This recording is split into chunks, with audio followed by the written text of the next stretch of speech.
Mais la question qui est sous-jacente derrière ce but affirmé, c'est davantage, à mon sens, l'ambition de Benjamin Netanyahou et de son gouvernement d'aller plus loin. Ça veut dire quoi, aller plus loin ? C'est de mener à la fois ce que certains qualifient de la Grande Guerre, c'est-à-dire frapper l'axe de la résistance. L'axe de la résistance, c'est le Hamas, bien sûr, c'est le Hezbollah, ce sont les milices chiites en Irak. Les Houthis au Yémen aussi. Ce sont les Houthis du Yémen, et c'est le grand leader iranien, donc aller beaucoup plus loin. Et derrière Benjamin Netanyahou, ne l'oublions pas, il y a un gouvernement marqué par la présence de certains grands fondamentalistes ultra-religieux, Smotrich, Ben-Gvir, qui eux ont un autre rêve, non pas tant de la Grande Guerre que du Grand Israël.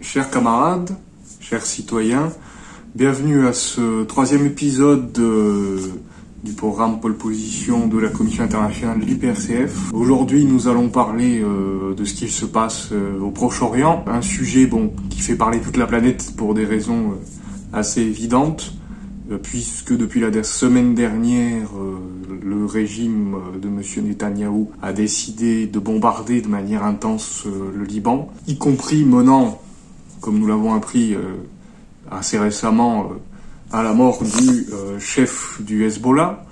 Donc c'est une escalade sans précédent dans la région, une escalade sans précédent qui risque de mener tout simplement à un embrasement généralisé de toute la région, si ce n'est au-delà, puisque il est clair que tout le monde sait que le Hezbollah compte parmi ses alliés l'axe chiite, donc la Syrie de Bachar el-Assad et l'Iran, qui est une puissance nucléaire, qui lui-même est allié à la Russie.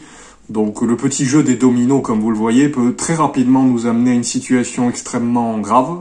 Nous tenons quand même à montrer le rôle joué par le régime de Netanyahou dans l'escalade militaire, et il est difficile aujourd'hui pour quiconque de contester encore que il a la responsabilité première dans la montée des tensions, dans les agressions systématiques, puisque il se permet d'attaquer plusieurs pays, de massacrer des diplomates, notamment je pense au consulat iranien en Syrie, ce qu'aucun pays n'avait osé faire avant, et on dit bien aucun pays et aucun régime, y compris du siècle dernier. On a l'impression que cette théocratie fasciste dont parlait le maire de Tel Aviv lui-même, dirigée par Netanyahou, se permet de prendre en otage la communauté internationale, puisqu'il osait même ordonner des bombardements depuis son discours aux Nations Unies à New York, bien tranquillement, sans être inquiété nullement de ses déplacements, alors qu'il y a un mandat d'arrêt de la Cour pénale internationale contre lui, et que normalement, si le pays hôte faisait respecter les lois internationales,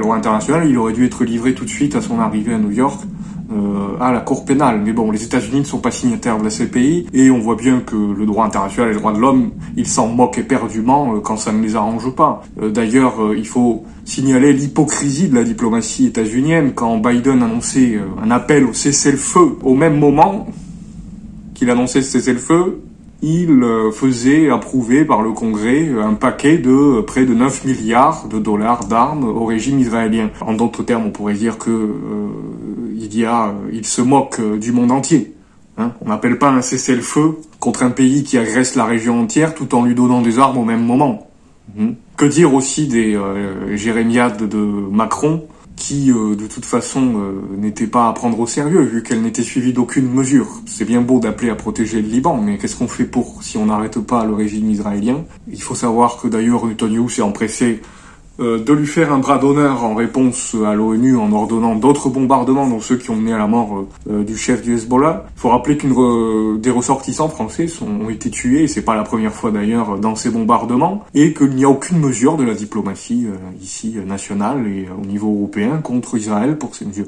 Faut savoir qu'avec même pas un dixième de ça, on avait imposé 50 sanctions à la Russie. Donc bizarrement là, il n'y a rien qui se fait.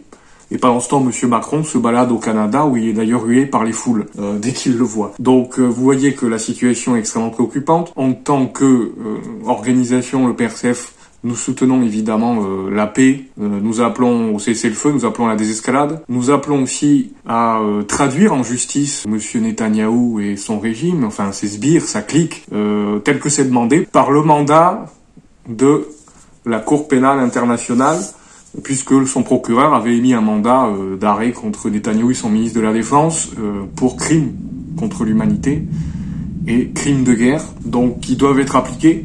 Nous appelons aussi à la fin de toutes les exportations d'armes vers Israël, le boycott des produits israéliens qui sont produits par une économie de guerre et sur la plupart du temps des territoires qui sont volés aux Palestiniens, que ce soit les territoires 67 ou même au sein même de la Cisjordanie. Nous appelons évidemment dans l'urgence à participer le plus possible, partout où c'est possible, que ce soit les militants franchement communistes ou progressistes de tous bords, au rassemblement de paix, en soutien au Liban et à la Palestine, pour arrêter l'escalade que mène de manière unilatérale le régime israélien et pour rétablir la paix. Puisque personne n'a rien à gagner dans une guerre qui se mondialiserait, que ce soit sur le front Proche-Orient ou les autres d'ailleurs dont nous avons déjà eu l'occasion de parler et sur lesquels nous reviendrons très prochainement. Sur ces notes peut-être un peu difficiles, il faut garder l'espoir de l'action puisqu'on voit que heureusement il n'y a pas eu d'escalade de l'autre côté face à ces agressions, donc on voit bien que c'est surtout d'un côté que ça se passe. Il faut espérer qu'il n'y aura pas de représailles symétriques qui amèneraient un embrasement généralisé. Visiblement, pour le moment, ce n'est pas le cas. Nous espérons que ça le restera. Et nous appelons tous les militants et sympathisants à se mobiliser un maximum pour la paix, en même temps que nous nous mobilisons pour nos droits sociaux, pour nos retraites, puisque l'un ne va pas sans l'autre, puisque la guerre est financée par des milliards qui devraient aller plutôt à la santé, aux retraites. Mais bon, ça, c'est pas les priorités de l'Union européenne qui a demandé plus de 100 milliards de coupures, comme s'il n'y en avait pas déjà assez sur le budget. Par contre, pour faire des cadeaux à Israël ou au régime ukrainien, là, on peut y aller, c'est open bar. Chers camarades, chers citoyens, nous vous demandons donc de garder le moral et de se mobiliser tous ensemble dès demain pour nos retraites, pour la paix et pour nos droits. Si vous avez aimé cette vidéo, n'hésitez pas à la commenter, à mettre un petit pouce et à partager. On continuera ce programme tous ensemble pour de nouveaux épisodes très prochainement. Allez, merci et à la prochaine.